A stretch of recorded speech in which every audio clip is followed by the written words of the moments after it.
The great crystal hall on Nexus Prime had never been so quiet. 12 different alien species sat around the massive round table, but no one spoke. The silence felt heavy, like the air before a storm. Ambassador Veltar of the Kethmori stood up slowly. His 4 eyes looked tired, older than the mountains on his homeworld. He had lived for 3,000 years and seen empires rise and fall like waves on a beach. The other aliens respected him because the Kethmori remembered everything. They kept the history of the galaxy in their minds. "We are here to talk about the humans," Veltar said. His voice was soft, but everyone could hear him clearly. "They have just made contact with one of our ships." War Prime Kexmal of the Dominion laughed. It sounded like rocks grinding together. The Dominion controlled half the galaxy with their powerful ships and strong armies. Kexmal was 7 feet tall with thick scales and sharp teeth. He did not fear anything. "Humans?" Kexmal said. "I read the reports. They barely got off their little planet. Their ship was so small and weak. Captain Kimdeho came with only 5 crew members." "What kind of threat is that?" The other aliens nodded. The Zephyrians fluttered their wing-like arms.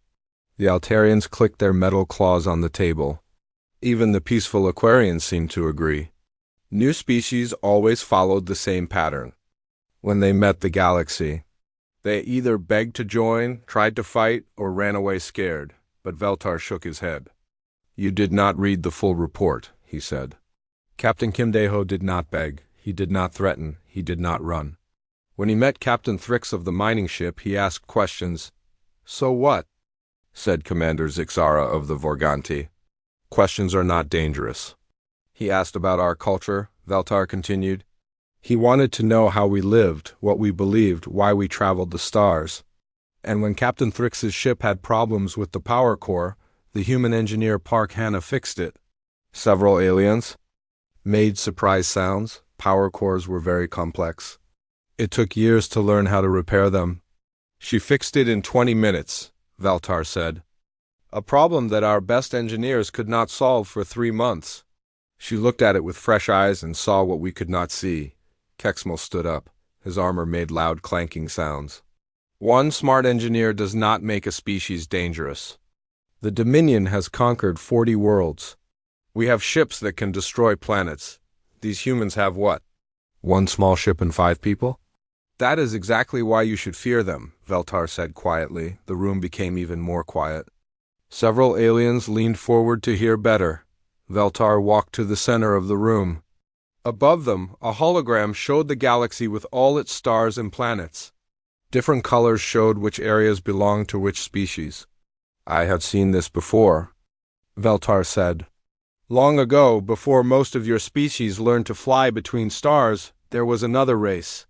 They called themselves the Architects." Some of the older aliens knew this story. The Architects had built the first great civilization in the galaxy. They created amazing things that no one understood even today. But they were gone now, destroyed in a war so terrible that whole star systems still showed the scars. "The Architects started like the humans," Veltar continued. "Small, weak, curious, other species laughed at them too. The mighty hegemony thought the Architects were just clever animals. They decided to put the Architects in their place." Veltar touched a control and the hologram changed. It showed an ancient star map with different boundaries. The hegemony attacked 3 Architect colonies. They killed millions. They thought this would teach the Architects to stay quiet and follow orders. Veltar paused.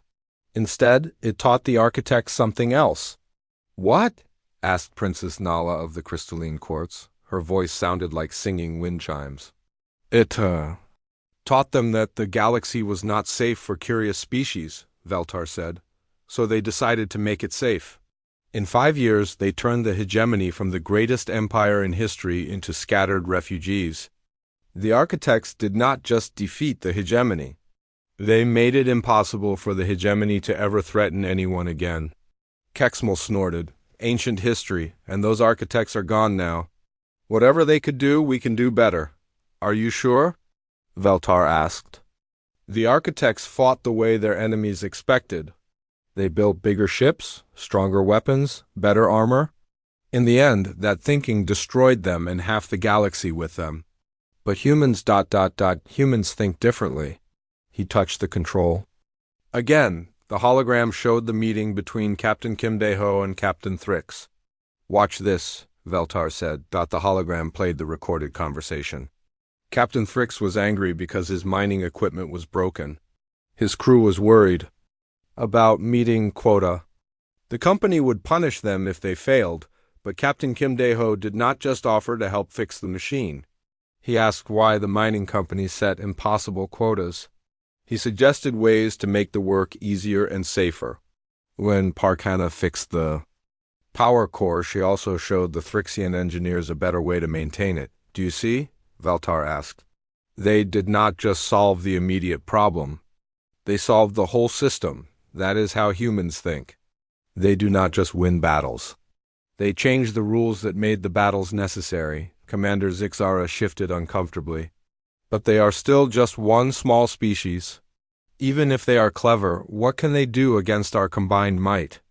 Veltar's 4 eyes focused on each alien leader in turn. "I will tell you what they can do. They can adapt.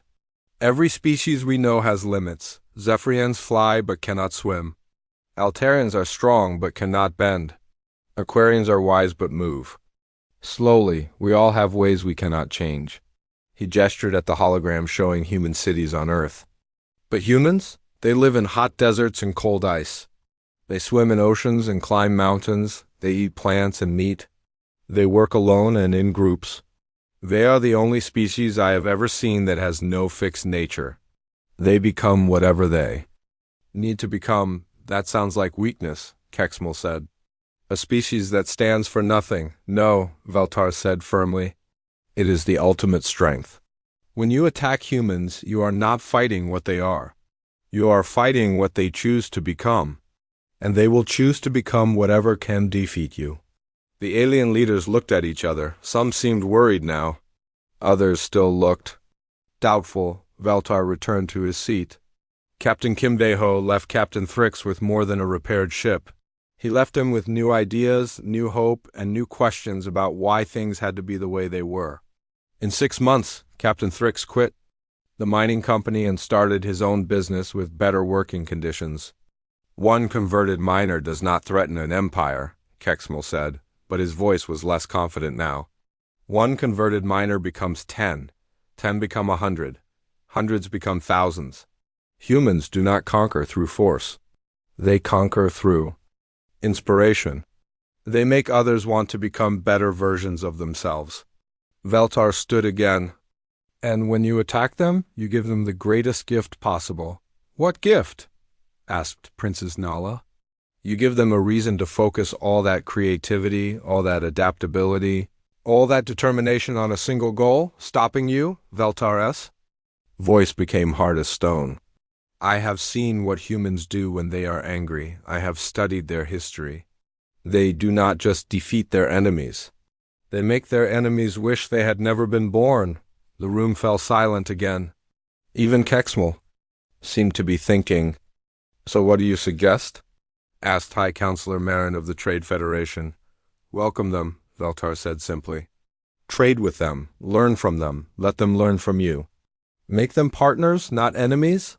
Because if you choose to make them enemies ... double quotes, he paused and looked directly at Kexmal. "They will reduce your empire to ruins." 6 months had passed since the meeting on Nexus Prime, the great space station called Haven's Rest now had a new section. The human embassy was small compared to the massive Dominion War Complex or the beautiful crystalline gardens, but it was busy all the time. Ambassador Lee Sojin walked through the corridors of Haven's Rest every morning at exactly 8 o'clock station time. She was not tall or impressive like the alien diplomats, but everyone noticed her. She always smiled and said hello in their own languages. In 6 months, she had learned to greet people in 17 different alien tongues. Behind her walked Troy Minho, the cultural attaché. He carried a data pad full of notes about alien customs and beliefs. Next to him was Captain Jung De-Yun, the military advisor. She did not wear armor or carry big weapons like other military representatives. Instead, she wore a simple uniform and watched everything with calm, intelligent eyes. "Good morning, Ambassador Veltar," Li So-jin said as they passed the Kethmori elder in the central plaza. She spoke in perfect Kethmori, with the proper tone of respect for his age and wisdom. Veltar nodded back. "Good morning, Ambassador Li. How are the trade negotiations going?" "Very well," she replied.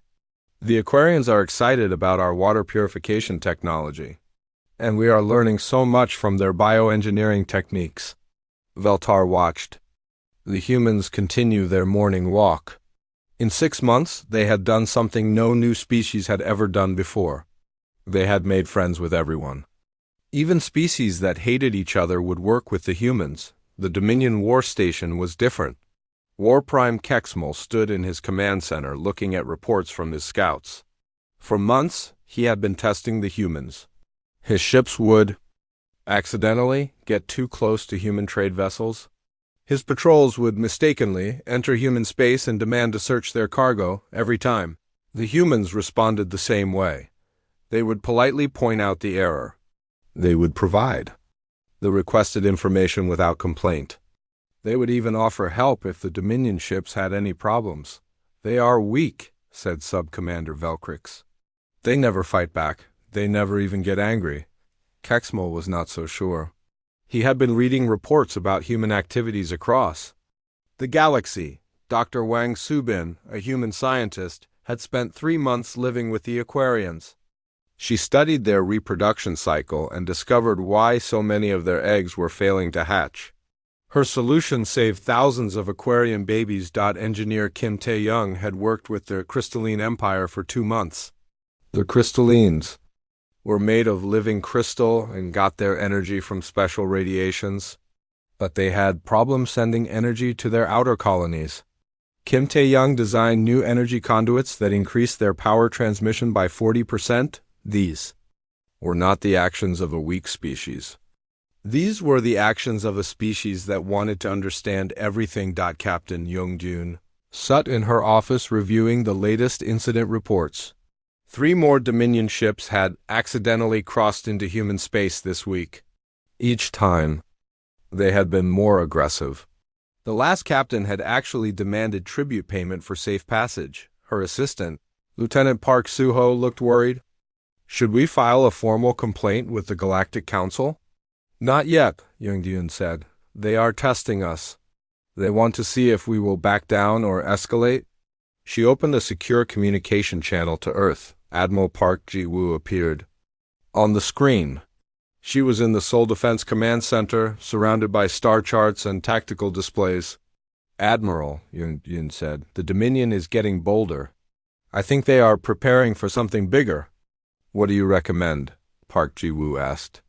"Patience," Young-jun replied. "Let them think we are afraid. Let them underestimate us. But we should prepare for the worst." On the other side of the station, Ambassador Li So-jin was having tea with Princess Nala of the Crystalline Courts. The Crystalline leader was worried about the growing tension between humans and the Dominion. "War Prime Kexmal has been asking questions about your military capabilities," Princess Nala said. Her crystal body rang like bells when she spoke. "He wants to know how many ships you have, what weapons you carry." "What did you tell him?" Li So-jin asked calmly. "The truth? That we do not know. Your military keeps such information secret." Princess Nala paused, but he did not believe me. "He thinks we are hiding something." Li So-jin sipped her tea. It was a special blend that Choi Min-ho had created using earth herbs and crystalline flavor crystals. "Perhaps we are hiding something," she said quietly. "What?" "The fact that military strength is not the most important thing," Li So-jin said. "Kexmal counts ships and weapons, but we count friendships and knowledge. Which do you think will last longer?" That evening, Dr. Wang Subin returned to the human embassy from the Aquarian sector. She had been working with their medical teams on a new project. The Aquarians lived much longer than humans, but they often got sick in ways that human doctors had never seen. "How did it go?" asked Dr. Lim Jae-sung, the embassy's chief medical officer. "Amazing," Wang Subin replied. "Their cellular regeneration process is incredible. If we can understand it, we might be able to help humans heal from Injuries much faster. And what did they get from us? Our pattern recognition software. They have been trying to diagnose certain diseases for centuries, but they think in different ways than we do. Our computers can spot patterns they miss. This was how humans worked, Veltar thought as he listened to the conversation from the next table. They did not just take knowledge, they shared it. They made everyone stronger. But War Prime Kexmal saw it differently. In his command center, he studied the reports with growing anger. The humans were spreading across the galaxy like a virus. Everywhere they went, they changed things. They made other species think new thoughts, ask new questions. They are undermining the natural order, he told his war council. Species have their place in the galaxy. Strong species rule. Weak species serve. But these humans make weak species. Think they can become strong, his generals agreed. The Dominion had built their empire on simple rules. They were the strongest, so they deserved to rule. Other species accepted this because it had always been true, but humans did not accept it. Worse, they made others stop accepting it too. We need to act soon, said General Folkmar. Every day they gain more influence. Soon it will be too late to stop them without a full galactic war. Kexmal nodded. Choose a target. Something that will show the galaxy what happens to species that do not know their place. Meanwhile, Ambassador Veltar sat alone in his quarters staring at an ancient hologram. It showed the last meeting of the Architect Council, 3,000 years ago. They had been debating the same question that faced the galaxy now: what to do about a species that refused to follow the established order. The architects had chosen war.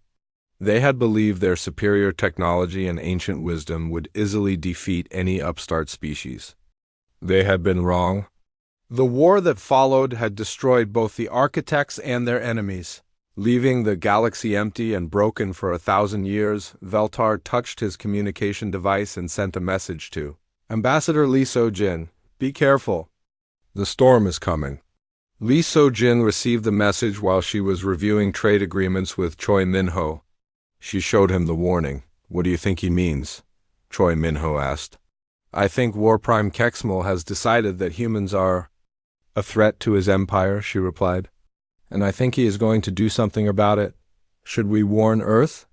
Li So-jin looked out the window at the stars. Somewhere out there were human colonies, human trade ships, human families building new lives on distant worlds.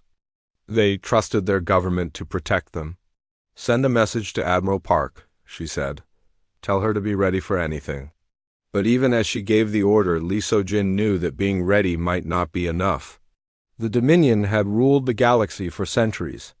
Their ships were massive and powerful. Their weapons could destroy planets. What could humanity do against such overwhelming force? The answer, she realized, depended on what kind of species humans really were.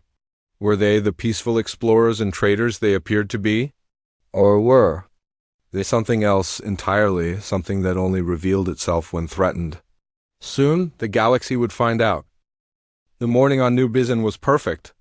The sun rose over green fields where earth crops grew beside alien plants that the colonists had learned to cultivate. Children played in the streets, some human, some from other species whose families had chosen to live in the peaceful human colony. Colony Administrator Yoon Hae-ri stood on her office balcony, drinking coffee and watching the city wake up. 50,000 people called New Bizin home. They had built something beautiful here, something that proved different species could live together in harmony. Her assistant, Kim Min-jun, brought her the daily reports. The harvest is going well, he said. The crystalline energy collectors are working perfectly, and the aquarian water systems are producing 30% more clean water than we expected. Yoon Hae-ri smiled. Send our thanks to the Crystalline Empire and the Aquarian Republic. Let them know how much their technology has helped us. She did not know that high above her planet, dark shapes were moving through space. War Prime Kexmal's battle fleet had arrived in the night, using advanced stealth technology to hide from New Bisan's simple defense satellites on the flagship Domination. Kexmal stood in his command center wearing full battle armor. Around him, his officers prepared for the attack. They had chosen New Bizan carefully. It was far from Earth, lightly defended and full of innocent civilians. The perfect target to send a message. "Are the recordings ready?" Kexmal asked. "Yes, War Prime," replied Communications Officer Zelnif. "Every moment of the attack will be broadcast across the galaxy. All species will see what happens to those who challenge the Dominion." Kexmal nodded. This was not just about destroying one human colony. This was about teaching the entire galaxy a lesson. Humans had been gaining too much influence, making too many friends, asking too many questions about the way things were supposed to be back on New Bizan. Dr. Song Haijin was working in the Agricultural Research Center. She was trying to develop new crops that could grow on different alien worlds. Her research partner was Zilara, an Aquarian scientist who had come to study human farming methods. "Your species fascinates me," Zilara said as they examined seedlings. "Most species find one way to do something and stick with it forever, but humans always try to find better ways." "That's how we learn," Song Haijin replied. "My grandmother used to say that the day you stop learning is the day you start dying." They did not see the shadows falling across their laboratory as the Dominion ships moved between New Bizan and its sun in space. Captain Velcrix of the destroyer Iron Fist watched his targeting systems lock onto the colony's power station. "All ships report ready, War Prime," he announced. Kex single quotes Mole took a deep breath. Once he gave this order, there would be no going back. The galaxy would see that the Dominion was still the ultimate power. Humans would learn their place, and order would be restored. "Begin the attack," he commanded. The first energy beams struck New Bizan's orbital defense platforms. They were small, designed more for protecting against asteroids than military attacks. They exploded in seconds, raining debris down on the planet's atmosphere like shooting stars. Yunheri felt the building shake. She ran to her window and saw the terrible sight above. Massive Dominion warships hung in the sky like dark metal clouds. Their weapons were charging, building up energy for the main bombardment. "Kim Min-jun," she shouted, "get me a connection to Earth. Emergency priority?" Kim Min-chun's hands shook as he worked the communication console. "I'm trying, Administrator, but something is jamming our signals." The Dominion ships had surrounded the planet with interference fields. No messages could get in or out. New Bizan was completely cut off from the rest of the galaxy, but Yunheri had not survived the colony's early years by giving up easily. She switched to the emergency quantum beacon, a device that could punch through almost any jamming. It would only work for a few seconds before the Dominion located and destroyed it, but maybe that would be enough. "This is New Bizan Colony 2. Earth Defense Command," she said into the transmitter. "We are under attack by Dominion forces. Repeat, we are under attack. Tell everyone." The building shook again as more weapons fire struck the city. "Tell everyone to remember us."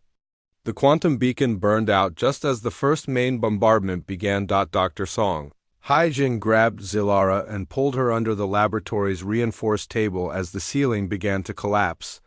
"What is happening?" the Aquarian scientist asked. "In terror, war," Song Haijin replied grimly. She had studied human history. She knew what orbital bombardment meant. The Dominion was not trying to conquer New Bizan. They were trying to destroy it completely. In the city center, Teacher Park Young-mi was leading her mixed species class in their daily lesson when the first bombs fell. Human children sat next to young crystallines and Aquarian juveniles, all learning together about the wonders of the galaxy. "Everyone stay calm," Park Young-mi said as the building shook. "We practiced this drill, remember? Follow me to the emergency shelter." The children held hands as they filed down the stairs, human hands holding crystal appendages holding Aquarian tendrils. Even facing death, they stayed together, but the emergency shelters had been built to protect against natural disasters, not military weapons. When the Dominion's planet crackers fired, whole city blocks simply vanished in pillars of nuclear fire. On the Domination, War Prime Kexmo watched the destruction with satisfaction. Each explosion was being recorded and broadcast across the galaxy. Every species would see this and understand what happened to those who forgot their place. Focus fire on the residential areas, he ordered. Make sure there are enough survivors to spread the word, but not enough to rebuild. His officers obeyed without question. They had done this before to other worlds that had challenged Dominion authority. It was efficient, brutal, and effective. Administrator Yoon Harry huddled in the government bunker with the few staff members who had made it to safety. Above them, the city she had helped build for 15 years was dying. The schools, the hospitals, the parks where children played, all of it was being reduced to radioactive ash. How many? She asked Kim Min-jun, who was monitoring the emergency networks that still functioned. His face was pale. Early estimates suggest 30,000 casualties. He whispered, "The industrial sector is completely gone. The university district is burning." The spaceport was the first thing they hit. 30,000 people? 30,000 lives that Yoon Harry had been responsible for protecting. 30,000 friends, neighbors, colleagues, children, gone in minutes because humanity had dared. To make friends across the galaxy, the bombardment continued for 6 hours. When it finally stopped, New Bizan looked like a dead world. Only the southern agricultural district and a few scattered bunkers had survived. Of the 50,000 colonists, barely 15,000 were still alive. War Prime Kexmol activated the galaxy-wide broadcast system. His image appeared on screens across dozens of worlds, speaking in the common galactic tongue. "Citizens of the galaxy," he began, his voice full of authority. "Today you have seen what happens to species that forget their natural place. The humans thought they could spread across our galaxy, changing our ways, undermining our traditions. They were wrong." Behind him, images of New Bizan's destruction played on repeat. Burning buildings, fleeing civilians, the mushroom clouds of nuclear explosions. "This is the price of arrogance," Kexmol continued. "This is what awaits any species that believes they can challenge the established order. The Dominion has ruled the galaxy for centuries because we understand strength. We understand that some species are born to lead and others are born to follow." He paused, letting the images of destruction speak for themselves. "Let this be a lesson to all. Know your place. Accept your role, and never again will such tragedy be necessary." The broadcast ended. Across the galaxy, billions of beings had watched the systematic destruction of a peaceful colony. Some felt horror, others felt fear. A few felt anger. On Earth, Admiral Park Ji-woo received the emergency beacon message in her command center. Around her, officers watched the news reports with growing fury. These were their people who had died. Their families, their friends, their fellow humans who had done nothing but try to build a better life among the stars. "How do we respond?" asked General Lee Byung-ho. His voice was tight with controlled rage. Admiral Park stared at the tactical display showing Dominion fleet positions across the galaxy. They had hundreds of ships, thousands of planets, millions of soldiers. The human fleet was tiny by comparison, a few dozen exploration vessels and some converted cargo ships with basic weapons. But as she looked at the images from New Bizan, Admiral Park remembered something her grandfather had told her long ago. He had been a soldier in Earth's last great war, before humanity reached the stars. "The enemy always gets to choose when the fight starts," he had said. "But you get to choose how it ends." "We don't respond," Admiral Park said quietly. "Not yet. First we prepare." Her officers looked confused. "Ma'am?" asked Colonel Namji Isu. Admiral Park turned away from the display and looked each of them in the eye. "War Prime Kexmol thinks he has taught us a lesson about power. He thinks fear will make us submit. He has made a mistake." "What mistake?" asked General Lee. "He has shown us what we are fighting for." 3 months had passed since New Bizan burned. The galaxy expected humans to do something dramatic. They expected angry speeches, military buildups, or desperate attacks on Dominion targets. Instead, there was only silence. Human ships continued their trade routes as if nothing had happened. Human diplomats still attended council meetings and spoke politely about cooperation. Human colonies kept growing and building. Welcoming refugees from the destroyed world without complaint, War Prime Kexmal was pleased. They learned their lesson, he told his war council. Humans know their place now. They understand that the Dominion cannot be challenged. But Ambassador Veltar was not so sure. He watched the humans carefully from his position on Haven's rest station. Something was different about them, but he could not say what. They smiled the same smiles and spoke the same words, but their eyes had changed. Ambassador Lee So-jin still took her morning walks through the station corridors. She still greeted everyone in their own languages. But now when she smiled at the Dominion representatives, Veltar noticed that the smile never reached her eyes. On Earth, Admiral Park Ji-woo stood in a facility that did not officially exist.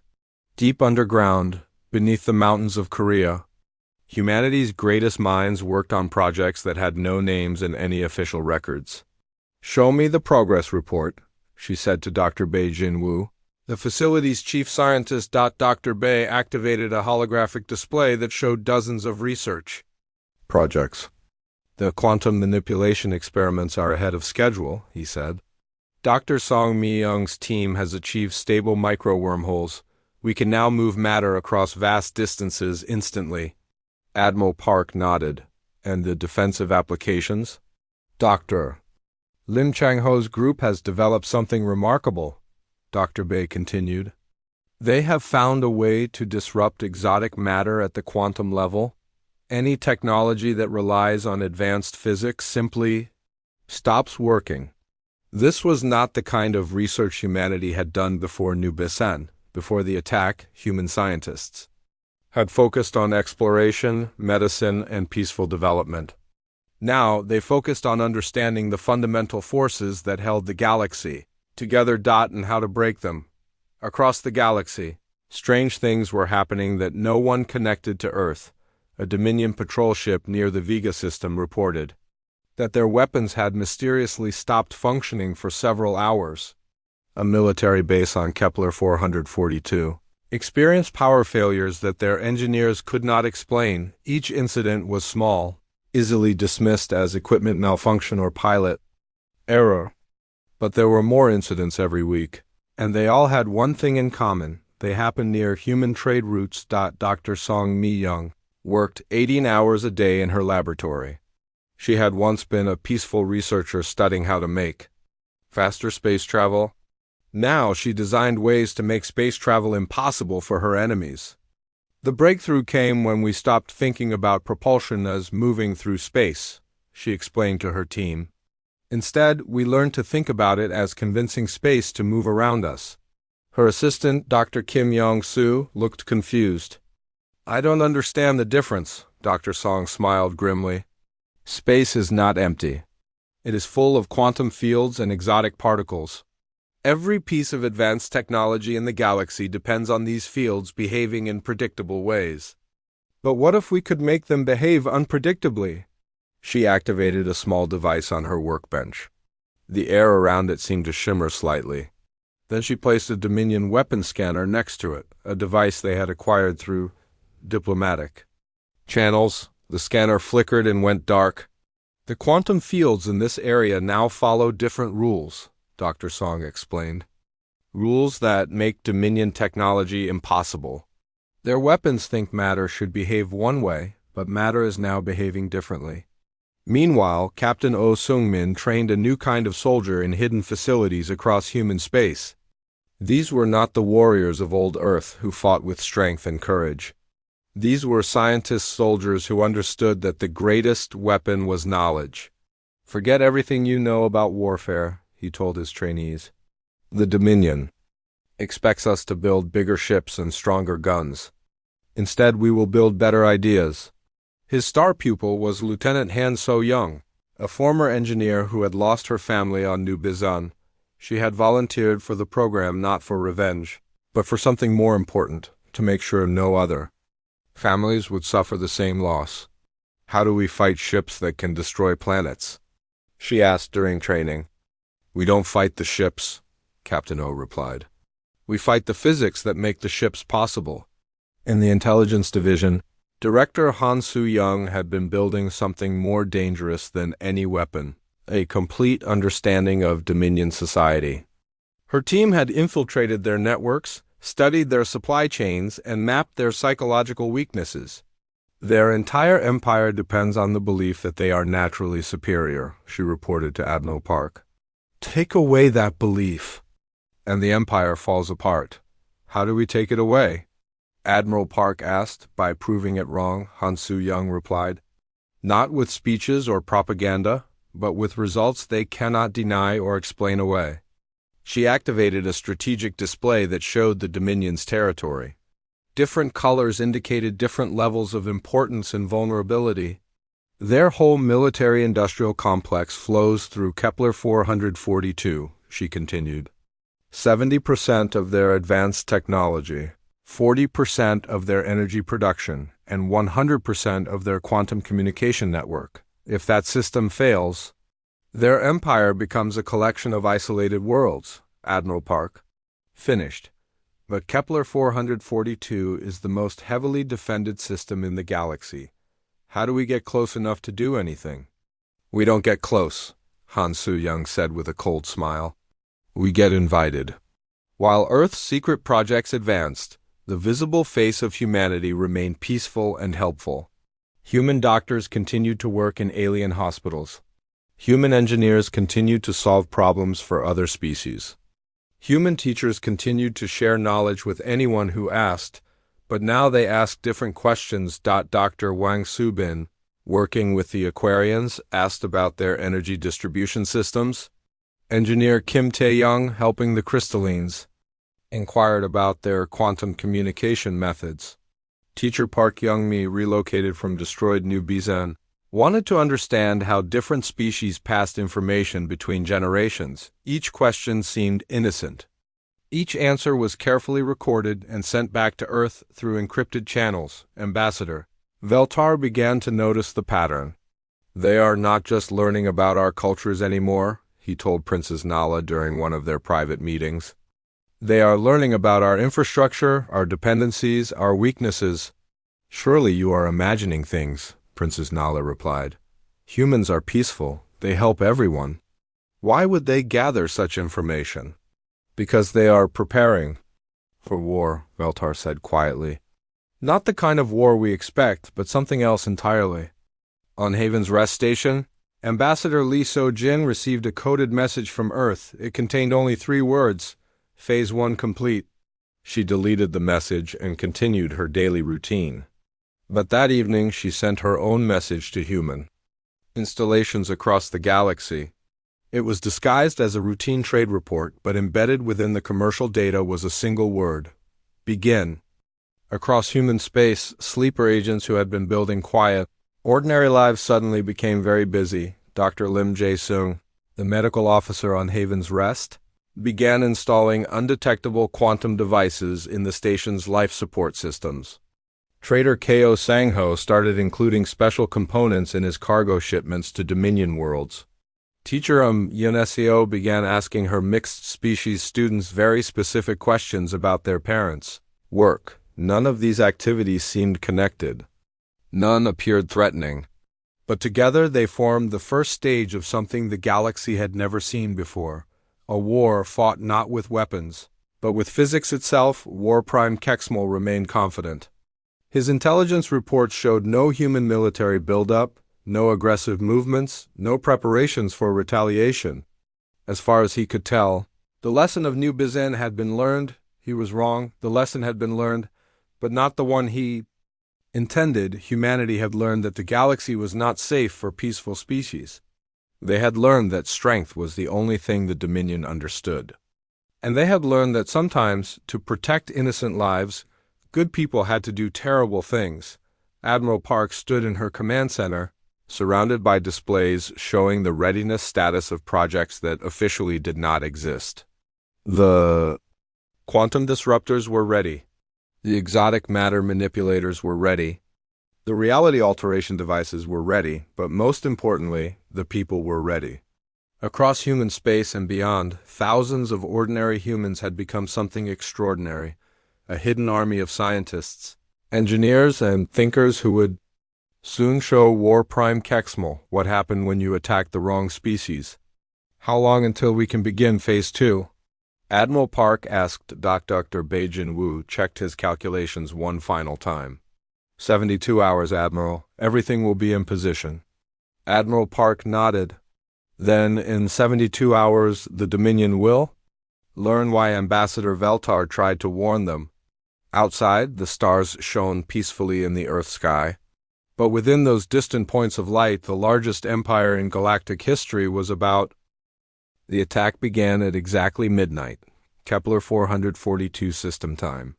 But there were no explosions, no laser beams cutting through space, no massive fleets emerging from quantum space with weapons blazing. Instead, 12 small human ships simply appeared, where no ships should be able to appear, inside the gravity well of the Kepler 442 star system, past all the outer defenses, closer to the industrial world than any enemy vessel had ever come. Admiral Korthvex, commander of the Kepler 442 defense fleet, stared at his tactical display in disbelief. "That's impossible," he said. "Nothing can exit quantum space that close to a star. The gravity distortions would tear any ship apart." His sensor officer, Commander Yiltak, checked his instruments again. "Sir, the readings are accurate. 12 human vessels, small configuration, now moving toward the industrial platforms." Admiral Korthvex had commanded this system for 30 years. He knew every rule of physics that governed space travel. What he was seeing violated all of them. "Activate all defense platforms," he ordered. "Target those ships and destroy them." The most powerful defense grid in the galaxy came to life. Hundreds of weapon platforms, each capable of destroying a battleship, focused their energy on the tiny human vessels. But when they fired, nothing happened. "Sir," reported Weapons Coordinator Zekmar, "the platforms are not responding. All systems show active, but no weapons discharge." Captain Osung-min stood on the bridge of the lead human ship, the new Bizan. Around him, his crew worked with calm efficiency. They were not soldiers in the traditional sense. Half were scientists, the others were engineers. But they were about to accomplish something no military force in galactic history had ever done. "Status report," he said quietly. Dr. Song Mi-young checked her quantum manipulation array. "Local spacetime is now operating under revised physical constants," she announced. "Dominion weapon systems are no longer viable in this area." Lieutenant Han So-young, the former engineer who had lost her family in the attack on New Bizan, monitored the defense platforms. "They keep trying to fire, but their exotic matter systems can't function anymore. It's like trying to light a fire underwater." This was humanity's great breakthrough. While other species built bigger weapons, humans had learned to change the rules that made weapons possible. In the space around the human fleet, matter behaved differently. Energy followed new laws. The very fabric of reality had been temporarily rewritten. Admiral Korthvex watched helplessly as the human ships approached his industrial platforms. "Send a priority message to Dominion Command," he ordered. "Tell them we need immediate reinforcement." But Commander Yiltag shook his head. "Sir, the quantum communication array is offline. All our advanced systems have failed simultaneously." On the human ship, remember them, engineer Kim Young-soo led his team toward the massive manufacturing complex that produced most of the Dominion's military equipment. Their mission was not to destroy it. Destruction was wasteful and would only create martyrs. Instead, they were going to improve it. "Docking complete," reported his assistant, Technician Park Min SEO. "No resistance from automated defenses." Kim Young-soo smiled grimly. "There can't be any resistance. As far as the defense systems are concerned, we don't exist. Our quantum signatures are set to match background radiation." This was another human innovation. Instead of trying to sneak past sensors, they had learned to make sensors forget they existed. The manufacturing platform's computers detected nothing unusual, because their reality had been slightly adjusted to define unusual differently within hours. Kim Young-soo's team had accomplished something that would have taken conventional saboteurs months. They had reprogrammed the entire industrial complex. The Dominion's most important manufacturing center would continue to operate normally.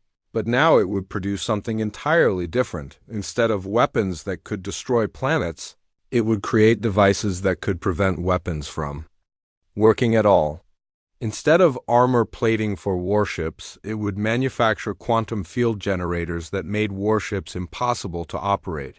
Instead of communication arrays that allowed empire-wide coordination, it would build systems that made coordination with aggressive intent impossible. The beauty of the plan was its subtlety.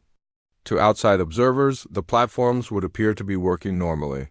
Ships would dock, materials would be processed, finished products would be shipped across the Dominion.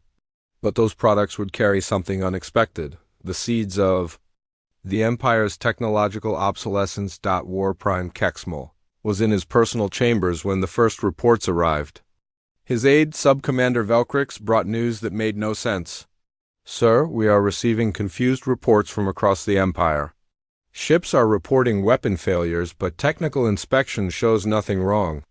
Communication arrays are functioning perfectly, but they cannot reach certain systems.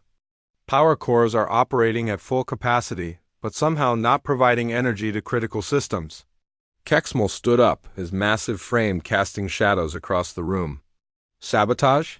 That was our first thought, sir. But there are no signs of intrusion. No evidence of tampering. The system simply stopped working correctly.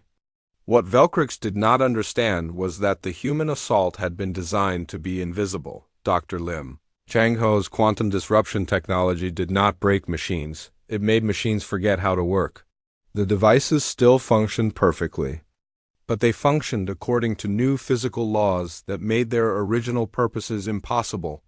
A Dominion plasma cannon would still charge up, still target enemies, still fire, but the plasma would behave differently at the quantum level, dissipating harmlessly instead of destroying targets. A warship's armor would still deflect impacts, but it would also deflect the ship's own weapon discharges and shield generators on Earth. Admiral Park Ji-woo monitored the operation from her command center. Around her, displays showed the status of human agents across Dominion space. The plan was working better than anyone had dared hope. Phase 2 is complete, reported Intelligence Director Han Soo-young. All major manufacturing centers have been ... upgraded. Phase 3 agents are in position, Admiral Park nodded. Begin Phase 3. Across the galaxy, ordinary humans in ordinary jobs began extraordinary actions. Dr. Wang Subin, still working with the Aquarians, activated a device she had hidden in their medical computers. Suddenly, every Aquarian doctor in Dominion space received detailed information about human medical techniques, including treatments for injuries caused by orbital bombardment, engineer Kim Tae-young helping the crystallines with their energy systems introduced a minor software update that would help them communicate with other species. The update also allowed them to detect when species were planning attacks on peaceful colonies and to warn the potential victims. Teacher I'm UNESCO, working with mixed species children, began telling them stories about New Bizan, not propaganda. All calls for revenge, but simple, true stories about the families who had lived there, the dreams they had built, the future that had been stolen from them. These actions seemed small and disconnected, but they had a cumulative effect that the Dominion's leaders did not recognize until it was too late.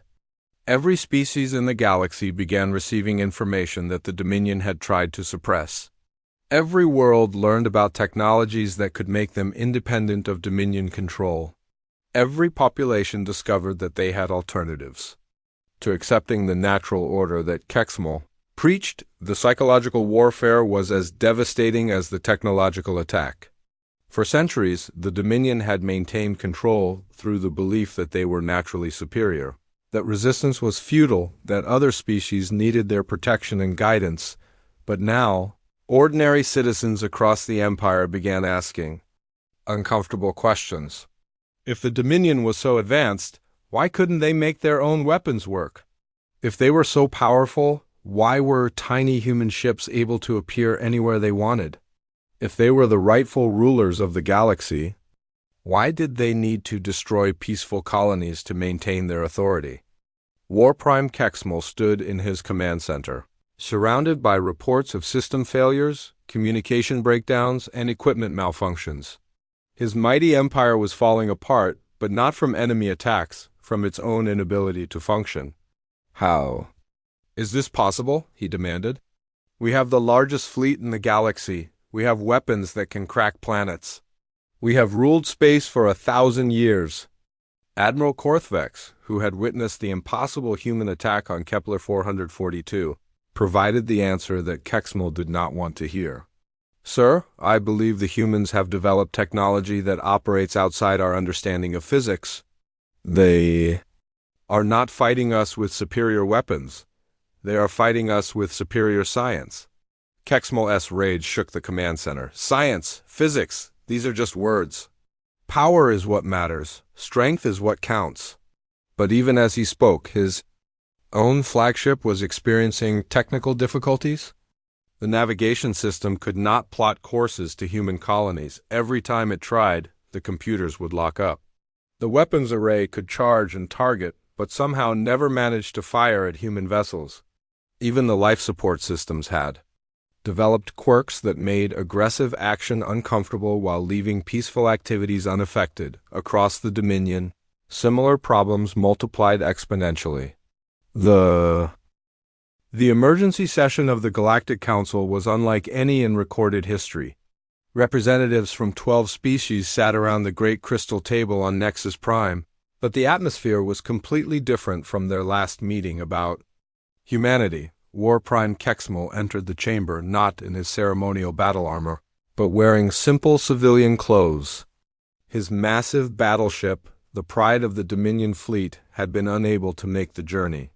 Its weapon systems had mysteriously redirected all power to life support and environmental controls, making the ship perfectly comfortable but completely harmless. Instead, he had arrived in a borrowed civilian transport, the only type of vessel that still functioned normally throughout Dominion space. Admiral Park Ji-woo stood at the center of the chamber, flanked by the team that had achieved the impossible. Dr. Song Mi-young, who had rewritten the laws of physics.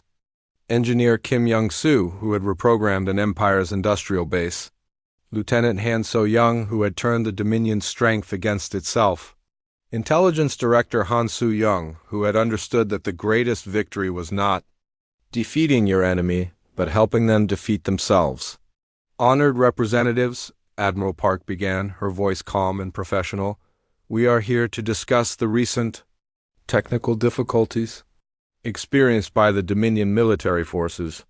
The understatement would have been funny if the situation were not so serious.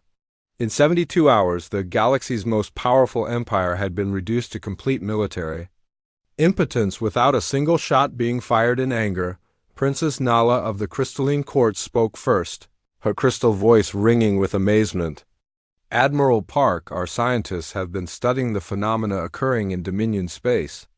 We cannot understand how this is possible. Your technology appears to violate fundamental physical laws. Dr. Song Mi-young stepped forward. Your Highness, we have not violated physical laws. We have simply learned to apply them more creatively. The universe operates according to quantum principles that most species use without truly understanding. We learn to understand them. Commander Zixara of the Vorganti leaned forward aggressively. You have crippled an entire empire. Hundreds of worlds cannot defend themselves. This is an act of war. No, Admiral Park replied quietly. This is an act of peace. The chamber fell silent. War Prime Kexmal, his pride shattered and his empire in ruins, stood up slowly. Explain, he demanded. Admiral Park activated a holographic display that showed the current status of Dominion space. Your planets are unharmed, she said. Your people are safe. Your ships can still travel between worlds, your communication systems still work, your industrial base continues to operate. The only thing that has changed is your ability to project military force against peaceful populations. She gestured, and the display zoomed in on various Dominion worlds. Your weapons will fire at asteroids, space debris, and genuine military threats. Your shields will protect you from natural disasters and unprovoked attacks. Your ships will Take you anywhere you want to go, as long as your intentions are peaceful. Kexmol's confusion was evident. But how is that possible? How can technology know our intentions? Dr. Lin Chang-ho, who had developed the quantum disruption systems, answered. Because intentions are not abstract concepts, War Prime. They are patterns of thought that create measurable effects at the quantum level. We have taught your technology to recognize the difference between aggressive and defensive postures, between conquest and protection, between oppression and legitimate governance. The implications hit the assembled representatives like a shockwave. High Counselor Marin of the Trade Federation was the first to understand. You have made empire building impossible, he whispered. Not impossible, Admiral Park corrected. Unnecessary. An empire built on cooperation and mutual benefit will function perfectly under the new physical constants. An empire built on fear and domination will find its technology ... unresponsive. Ambassador Veltar rose slowly from his seat. The ancient Kethmori had watched this entire drama unfold with a mixture of fascination and dread. You have done something that no species in galactic history has ever attempted, he said. You have changed the fundamental nature of power itself. Admiral Park nodded. Ambassador Veltar warned this council not to attack humanity. He said we would reduce your empire to ruins. He was right, but perhaps not in the way anyone expected. She gestured again, and the display showed images from across Dominion space. On world after world, the same pattern was emerging. Without the threat of orbital bombardment to keep them in line, planetary governments were beginning to make their own choices. Some chose to remain with the Dominion, but under new terms that emphasized cooperation rather than subjugation. Others chose independence, knowing they could no longer be punished for that choice. We have not destroyed your empire, War Prime Kexmol, Admiral Park said. We have given it the opportunity to become something better. Kexmol's voice was barely a whisper. But without military force, how can we maintain order? How can we prevent chaos? Engineer Kim Tae-young, who had spent months working with the crystallines to understand their cooperative society, stepped forward. The same way the crystallines maintain order, War Prime. The same way the Aquarians prevent chaos. Through mutual benefit, shared purpose, and the understanding that every species has something valuable to contribute. She activated another display showing human colonies throughout the galaxy. Look at our worlds. We have no planetary governments in the traditional sense. We have no armies to enforce our will. Yet, our colonies are peaceful, productive, and growing. How do you think we achieve this? Princess Nala answered before Kexmol could speak. Through cooperation, through making everyone invested in success rather than afraid of failure. Exactly, Kim Tae-young said. And now, thanks to our quantum modifications, that is the only kind of government that will work anywhere in the galaxy. The chamber buzzed with discussion as the full implications became clear. The humans had not conquered the galaxy. They had fundamentally altered the rules by which galactic civilization operated. War Prime Kexmol sat heavily in his chair. What do you want from us?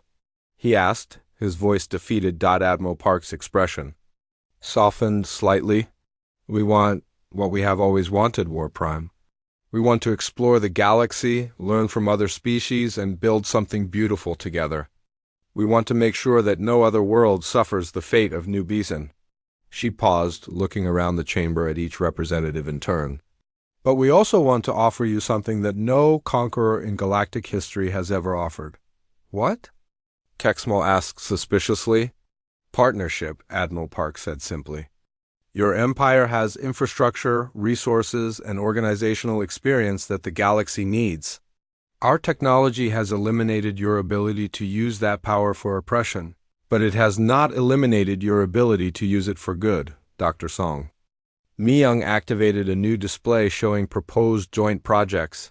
Imagine Dominion logistics combined with human innovation. Crystalline energy systems integrated with Aquarian environmental science. Kethmori wisdom guiding Vorganti engineering projects. The images showed vast construction projects, space elevators that could lift entire civilizations to the stars, terraforming systems that could make dead worlds bloom with life, communication networks that could connect every sentient being in the galaxy.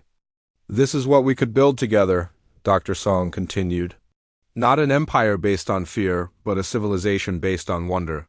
Ambassador Veltar stood again, his ancient eyes bright with something that might have been hope. "The pattern is complete," he said softly, "but not as I expected. The humans did not reduce the Dominion to ruins. They offered to help the Dominion rebuild itself into something worthy of its potential." War Prime Kexmal looked around the chamber. Every representative was staring at him, waiting for his response. For 1,000 years, the Dominion had ruled through strength. But strength had failed them. Their weapons did not work. Their threats carried no weight. Their empire was dissolving no matter what he chose, but the humans were offering him something he had never considered: the chance to be remembered not as a conqueror, but as a builder. "What guarantee do we have?" he asked finally. "How do we know you will not use this technology against us if we disagree with you?" Admiral Park smiled, and for the first time since Nubazan it was a genuine smile. "Because the technology works both ways, War Prime. Our own weapons are subject to the same quantum constraints. We cannot attack peaceful populations any more than you can. We have not made ourselves masters of the galaxy. We have made mastery itself impossible." The vote was unanimous. For the first time in the Galactic Council's history, every species agreed on a fundamental change to their civilization. The Age of Empires was over. The Age of Cooperation had begun. Years later, children of a dozen species played together in the rebuilt parks of New Bazan. The memorial to those who had died bore their names and a simple inscription: "They warned you not to attack the humans. You should have listened." But beside it stood a taller, brighter monument that reflected the new reality of galactic civilization. But humans also warned themselves: with great power comes the choice to build rather than destroy. Choose wisely. In the end, humanity's greatest victory was not PR.